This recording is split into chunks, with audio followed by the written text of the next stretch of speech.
ఆరాధ్య 23వ భాగం. దానికి తోడుగా కాశీరెడ్డి ఎప్పుడు చూసినా గర్భిణీ స్త్రీలు ఎలాంటి ఆహారం తీసుకోవాలి, ఎలాంటి ఎక్సర్సైజులు చేయాలి అన్న లిస్టును ఆన్లైన్లో చూసి చెప్తుంటాడు.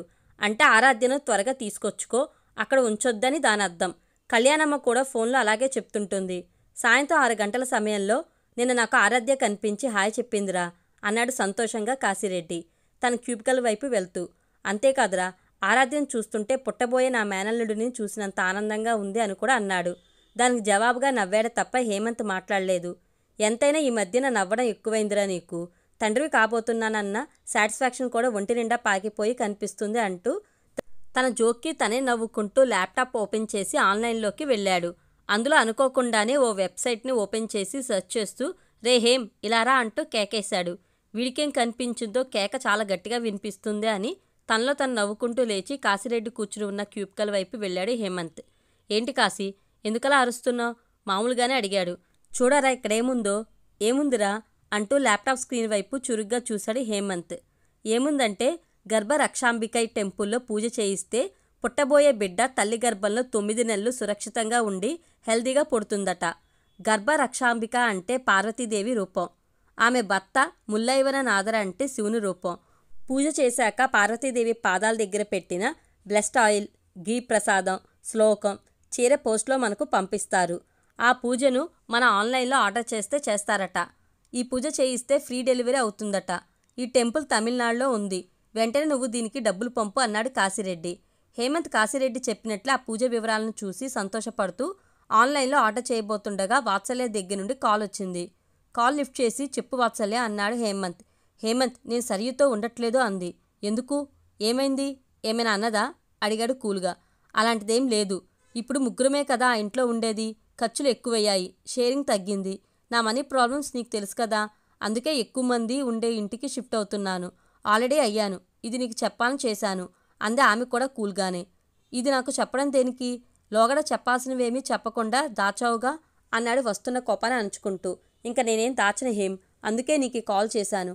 అంటే అర్థం కాలేదు హేమంత్కి. అంటే ఆరాధ్యకి అబార్షన్ చేయించాలని ప్లాన్ చేస్తున్నారు హేమ్. ఇప్పుడు వాళ్ళ పేరెంట్స్ వచ్చినట్లు సరియు కాల్ చేసింది. నువ్వు వెంటనే వెళ్ళకపోతే జరగరంది జరిగిపోవచ్చు అంటూ కాల్ కట్ చేసింది. ఓ మై గాడ్ అంటూ తల పట్టుకున్నాడు హేమంత్. కాశీరెడ్డి ఏమైందిరా హేమ్ అని అడిగే లోపలే హేమంత్ ఆఫీసులోంచి బయటకు వచ్చేశాడు. పార్క్ చేసి ఉన్న బైక్ని వేగంగా నడుపుకుంటూ ఆరాధ్య ఉంటూనే ఇంటికెళ్ళాడు. వాత్సల్య చెప్పింది నిజమే, అక్కడ వాతావరణం అలాగే ఉంది. శాంతారాం, రమాదేవి క్యారీ బ్యాగ్ పట్టుకుని హాస్పిటల్కి వెళ్లాలని గేట్ దగ్గర ఆటో కోసం నిలబడి ఉన్నారు. సరియు, ఆరాధ్య స్కూటీని బయటకు తీస్తున్నారు. అందరూ ఒక్కసారే హేమంత్ని చూసి షాకే ఎక్కడే వాళ్ళక్కడే స్టాట్యూలో నిలబడిపోయారు. తమ హాస్పిటల్కి వెళ్తున్నట్లు హేమంత్కి ఎలా తెలిసింది అన్న ప్రశ్న అందరి ముఖాల్లో స్పష్టంగా కనిపిస్తుంది. రమాదేవి అల్లుడిని చూడగానే ఏం గొడవ పెట్టుకుంటుందో ఏమోనన్న అనుమానంతో మనం లోపలికి వెళ్దాం అంటూ భార్యను లోపలికి తీసుకెళ్లాడు శాంతారాం. ఆయనకు భార్య చేస్తున్న పని నచ్చడం లేదు, వద్దని గొడవ కూడా పడ్డాడు. ఆమె వెళ్ళలేదు. సరియు, ఆరాధ్య లోపలికి వెళ్లకుండా బయటకెళ్లకుండా స్కూటీ దగ్గరే నిలబడి చూస్తున్నారు. బైక్ని తీసుకెళ్లి వాళ్ళకి అడ్డంగా పెట్టి మీ ఇద్దరే వెళ్తారా హాస్పిటల్కి అన్నాడు హేమంత్. అతను ఎప్పుడూ లేనంత కోపంగా ఉన్నాడు. ఆగ్రహవేశాలతో బుసకొడుతున్నాడు. సరియు మాట్లాడలేదు. అసలు హేమంత్ వైపే చూడటం లేదు. స్కూటీ వెనకాల ఏదో ఉన్నట్లు అదే పనిగా వంగి పట్టి పట్టి చూస్తుంది. హేమంత్కి సరియుతో అవసరం లేదు. అందుకే ఆరాధ్య రెక్కపుచ్చుకుని పద లోపలికి అన్నాడు. ఆరాధ్య అతనికన్నా ముందే లోపలికి వెళ్ళి తల్లిదండ్రుల పక్కన కూర్చుంది. హేమంత్ ఆమె వెంటే లోపలికి నడిచి వాళ్ళకి ఎదురుగా నిలబడ్డాడు. సరియు బయటికెళ్ళినట్లు స్కూటీ శబ్దం వినిపించింది. కానీ ఆమె వెళ్ళలేదు. వెంటనే లోపలికి వచ్చి తన గదిలోకి వెళ్ళిపోయింది. మీకు నేనేం ద్రోహం చేశానని నా బిడ్డను కడుపులోనే చంపాలనుకుంటున్నారు సూటిగా చూస్తూ అడిగాడు హేమంత్ శాంతారాంని. శాంతారాం నాకేం తెలియదన్నట్లు తల వంచుకున్నాడు. హేమంత్ మరింత కోపంగా కల్లెర చేసి చూస్తూ ఆరాధ్యకి మీ అంత అనుభవం లేదు, మీరు ఎలా చెప్తే అలా వింటుంది, కానీ మీ వయసేమైంది అన్నాడు. బిత్తరపోయింది ఆరాధ్య భర్త గొంతులో వినిపిస్తున్న కాఠిన్యానికి. రమాదేవి నిర్లక్ష్యంగా చూస్తుంది. వెంటనే ఆరాధ్య వైపు తిరిగాడు హేమంత్. వీళ్ళు వయసున్న యానిమల్స్, నీ తెలివి ఏమైంది అన్నాడు ఆవేశంగా. ఆరాధ్య ఊరుకోలేదు. అంతే ఆవేశంగా ఉరిమి చూస్తూ నా పేరెంట్స్ని పట్టుకుని నా ముందే యానిమల్స్ అంటారా, వాళ్ళు మీకేం చేశారా అంది. రమాదేవికి యానిమల్స్ అంటే అర్థం కాక అంటే ఏంటండి అమ్మాయి అంత కోపంగా అడుగుతుంది, అదేమైనా అనకూడని మాటనా గొంతు తగ్గించి భర్తను అడిగింది. తల్లి అడిగేది విని మా వాళ్ళకి మీరు యూజ్ చేసే పదాలకు అర్థాలు కూడా తెలియవు, ఎందుకంత గొంతు చేసి అరుస్తారు, ఇందులో వాళ్ళ ప్రమేయం ఏమీ లేదు, ఏమీ లేకుంటే వాళ్ళు ఎందుకు వచ్చారు ఇప్పుడు, కూతురు బాధల్లో ఉంటే రారా ఏం బాధలొచ్చాయి నీకు? ప్రెగ్నెన్సీ వచ్చి నోట్లో వాటర్ పోసుకోవాలన్నా వాంతులవుతూ నేనెంత బాధపడుతున్నాను నీకు తెలుసా? కడుపు నిండా నీళ్లు తాగలేక, తిండి తినలేక చచ్చిపోతున్నాను. ఇంత చిన్న వయసులోనే నాకు ఈ కర్మేంటి? అందుకే నేను ఈ ప్రెగ్నెన్సీ వద్దనుకుంటున్నాను అంది. హేమంత్ వెంటనే రమాదేవి వైపు చూసి, ఏమ్మా, నువ్వు వాంతులు లేకుండానే 2 పిల్లల్ని కన్నావా? కన్నకూతురు తల్లి కాబోతుంటే ఆనందపడాల్సింది పోయి వాంతులకి భయపడి బిడ్డనే కనొద్దని చెప్తున్నావా? ఒక కన్నతల్లి కూతురుతో చెప్పాల్సిన మాటలేనే ఇవి?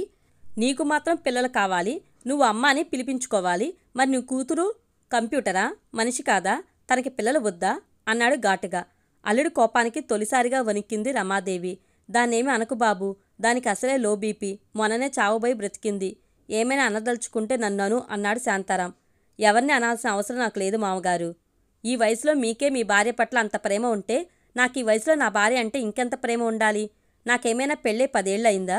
మీ కుళ్ళు రాజకీయాల వల్ల పెళ్ళయ్యాక గట్టిగా 10 రోజులు కూడా మేము ఆనందంగా లేము. ఇప్పుడు నా భార్య నాకు దూరంగా ఉందని తెలిసి మీరేం చేశారు? ఆరాధ్య తల్లిదండ్రులుగా మీరు చేయాల్సింది ఏమీ లేదా? ఆభాషం తప్ప. మీరేం తల్లిదండ్రులండి? అసలు ఈ సమాజంలో మీలాంటి తల్లిదండ్రులు ఉంటారా? ఉంటే కొట్టి చంపాలి అన్నాడు. హేమంత్ వాళ్ళనేమీ అనకు అరిచింది ఆరాధ్య. ఏమీ అనను. వాళ్ళిప్పుడు నా బిడ్డను కడుపులోనే చంపేయాలని వచ్చారు. ముందు మద్రాసు వెళ్ళి వాళ్ళ కొడుకు సునీల్ని చంపేశాకనే నా బిడ్డను చంపమని చెప్పు. వాళ్ళకేమో కొడుకు కావాలి, కూతురు కావాలి, నాకు అసలు పిల్లలే వద్దా అన్నాడు. ముగ్గురు అవాక్కై నూరెళ్ళబెట్టారు. గదిలో ఉన్న సరియు పరిస్థితి కూడా అలాగే ఉంది. ఆమెకి హేమంత్ మాటలు స్పష్టంగా వినిపిస్తున్నాయి. అవును, నాకు బిడ్డ పుడితే మీకేంటి బాధ?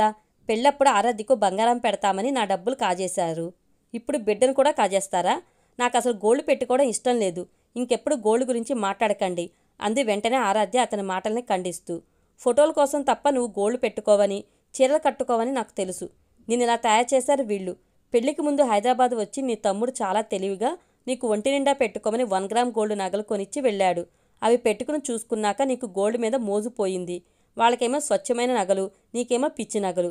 వాళ్ళు మనుషులు కాదని నాకెప్పుడో తెలిసిపోయింది. ఇంకా ఎందుకిక్కడ? పద, ఇంటికెళ్దామన్నాడు హేమంత్. నేను రాను. మా వాళ్ళని అన్ని తిట్లు తిట్టాక కూడా నేను నీ దగ్గరికి వచ్చి ఉంటాననుకుంటున్నావా?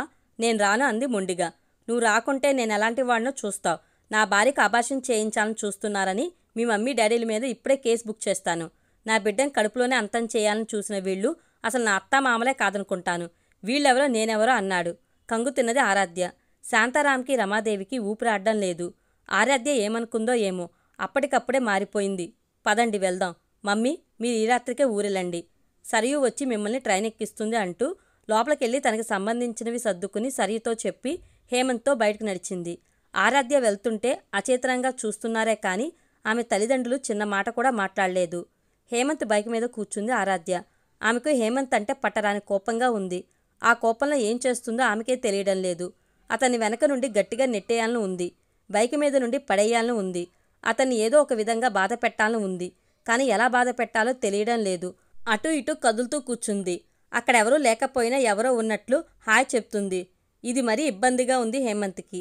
ఆరాధ్య ఎందుకలా చేస్తుందో అతనికి అర్థం కాలేదు. జీవితంలో 2 వ్యక్తులు కలిసి జీవించాలనుకున్నప్పుడు ఒకరంటే ఒకరికి ఇష్టం, గౌరవం, కలిసి జీవించాలన్న తపన, ఆసక్తి, ఆరాటం ఉంటేనే అది సాధ్యమవుతుంది. లేకుంటే అది ఎంత కష్టమో. హేమంత్ బైక్ని కంట్రోల్ చేయలేక కుదురుగా కూర్చోలేవా? ఎందుకలా కదులుతావు అంటూ వెనక్కి చూడకుండానే అడిగాడు. ఆమెకు మండింది.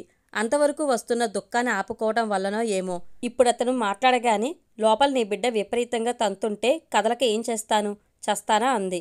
ఇదేదో తేడా సమాధానంలా ఉంది అని మనసులో అనుకుని ఇద్దరికీ మధ్యలో ఆ బ్యాగ్ ఎందుకు, ఇలా ఇవ్వు, ముందు పెట్టుకుంటాను అన్నాడు. వద్దులే అంది పొడిగా. ఎందుకొద్దు? అది నన్ను గుచ్చుకుంటుంది. ఇన్కన్వీనియంట్గా ఉంది, తీయి అన్నాడు. గుచ్చుకుంటుందా? వెటకారంగా కోపంగా ఒత్తి పలుకుతూ కసిగా అంది. బ్యాగును మాత్రం తీయలేదు. అతని భుజాల మీదుగా ఎదురుగా కనిపిస్తున్న రోడ్డును చూస్తుంది. ఆమె చూపులు చాలా నిర్లిప్తంగా ఉన్నాయి, నిరాశగా ఉన్నాయి. తీయకుంటే విసిరి అవతల పడేస్తాను. నా సంగతి నీకు తెలుసుగా? ఇంతవరకు తెలియదు, ఇప్పుడిప్పుడే తెలుస్తుంది. అవతల పడేయటమే మీకు తెలుసని. ఏం మాట్లాడుతున్నావే? బ్యాగ్ తీయకుండా అంటూ సడన్గా బైకును పక్కకు తీసి ఆపాడు. బైక్ ఆగగానే టక్కున దిగి నిలబడింది ఆరాధ్య. బైక్ ఎందుకు ఆపారు? నన్ను మళ్ళీ సరియు దగ్గరికి తీసుకెళ్లి దింపుతారా అంది. సరియు దగ్గరికా? నెవ్వర్. నేనిక ఫ్రెండ్స్ దగ్గర ఉంచను. సరియను మర్చిపో అంటూ ఆమె వైపు చూసింది. క్షణమే అయినా చాలా పరిశీలనగా చూశాడు.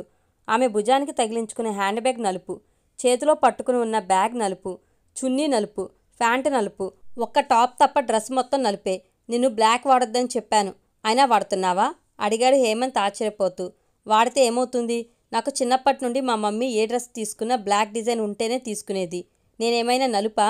డ్రెస్సేగా. అదేదో పెద్ద నేరమైనట్లు మీరు చెప్పిన ప్రతిదీ నేను వినాలి. నాకంటూ ఓ కలర్ ఉండొద్దు, ఓ టేస్ట్ ఉండొద్దు. అసలు మీరు ఇలా ఆలోచిస్తారని పెళ్లికి ముందు కొంచెం కూడా ఊహించలేదు తెలుసా అంది. ఆమె మామూలుగా మాట్లాడటం లేదు. నడుము మీద చేతులుంచుకుని తీవ్రంగా చూస్తూ మాట్లాడుతుంది. నీ జాతకం ప్రకారం నువ్వు నలుపు వాడకూడదట. అడిగి తెలుసుకున్నాకనే నేను నీకు చెప్పాను. కొంచెం కూడా సెంటిమెంట్స్ లేవా నీకు? కనీసం నీ మంచిని కూడా కోరుకోవా? సెంటిమెంట్స్తో లైఫ్ నడవదని నాకు తెలుసు. నేను ఈ కాలం అమ్మాయిని, సాఫ్ట్వేర్ జాబ్ చేస్తున్న దాన్ని. అయినా నా జాతకం ఎవరడిగి తెలుసుకున్నారు? మీ కళ్యాణి ఆంటీయేగా. ఆవిడెందుకండి అన్నింట్లో ఇన్వాల్వ్ అవుతుంది? ఆవిడకి ఇంకేం పని ఉండదా? నాకు అసలు సెన్సే లేనట్లు ట్రీట్ చేస్తుంది ఎందుకు? అందుకే ఎవరి మాట వినాలో ఎవరి మాట వినకూడదో నాకు తెలుసు. చిన్నపిల్లని అనుకుంటున్నారా? బీటెక్ చదివారని చెప్పండి అంది ప్రౌడ్గా. ఆమె ఒక్కో మాట హేమంత్ ముఖంలోకి చూస్తూ గట్టిగా మాట్లాడుతుంటే అటు ఇటు వెళ్లేవాళ్లు ఒక్క క్షణం ఆగి నిలబడి చూసి మళ్ళీ వెళ్తున్నారు. హేమంత్కి తల్లి మాటలు గుర్తొచ్చాయి. హేమంత్, నీకు నీ భార్య మీద కోపం వచ్చినా, నీ భార్యకు నీ మీద కోపం వచ్చినా అది 4 గోళ్ల మధ్యనే ప్రదర్శించుకోండి. నలుగురు తిరిగే రహదారిలో మాత్రం నిలబడి మాట్లాడుకోవద్దు. అందరి అభిప్రాయాలు ఒకేలా ఉండనట్లే చూసే చూపు కూడా ఒకేలా ఉండదు. ఆరాధ్య నీతో వాదిస్తున్నప్పుడు బయట ఎవరు చూసినా ఆమె నీ భార్య అని అనుకోరు. లేపుకొచ్చిన పిల్లతో గొడవ పడుతున్నావనుకుంటారు. ఈ విషయంలో నువ్వు చాలా సంయమనం పాటించాలి. తొందరపడద్దు అంది. ఆ వాతావరణాన్ని చూస్తుంటే తల్లి మాటలు నిజమే అనిపించాయి. అటు ఇటు వెళ్లేవాళ్లు చూసే కొద్దీ ఆరాధ్య ఇంకా ఎక్కువ చేసి మాట్లాడుతుంది. సరే, బైక్ ఎక్కు, ఇంటికెళ్ళి మాట్లాడుకుందాం. ఎక్కుతాను, ఇంటికెళ్ళాకనే మాట్లాడుకుందాం.